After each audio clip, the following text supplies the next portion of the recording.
এই দেখুন এই সেই হযরত লূত আলাইহিস সালামের স্ত্রী। দেখুন এখনো একদম পাহাড়ের সাইডে দেখুন কিনারায় কিভাবে দাঁড়িয়ে আছে। দেখুন আল্লাহর গজব কতটা কঠিন, কতটা কঠিন। এটা শুধুমাত্র লূত আলাইহিস সালামের স্ত্রীকে দেখলেই বোঝা যায়। দেখুন এখনো ওই অবস্থায় আছে। চাইলে ঝড় বাতাস কোনো কিছুতে এটা ভাঙে নাই। দেখুন একদম পাহাড়ের ঘিসাই, পাহাড়টা ঘেঁষে একদম তার নিচেই রাস্তা। কিন্তু এখনকার রাস্তা হয়েছে, কিন্তু ওই সময় রাস্তা ছিল না। দেখুন তার পাশে দেখুন ওগুলো দেখুন মাটির মাটির মূর্তি হয়ে গেছে।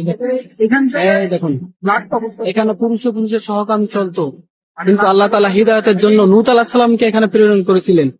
কিন্তু তার কথা কেউ কর্ণপাত না করায় তার স্ত্রীও কাফেরদের পক্ষে ছিল। আল্লাহ বলেছিল নূহ আলাইহিস সালামকে, তুমি তোমার গোত্র নিয়ে চলে যাও এখান থেকে।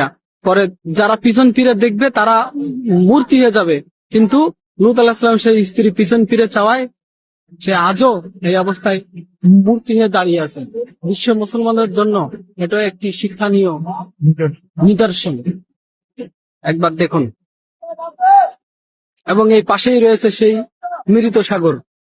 এই যে সাগর, এই সাগর মানুষ কেউ নামলেই বেঁচে থাকে, আর কেউ ডুবে না। এটা পুরাই একটা আল্লাহর ওই সময় গজব নাজিল হয়েছিল, পুরা এই জায়গাটা পুরা উল্টাই দিছিল।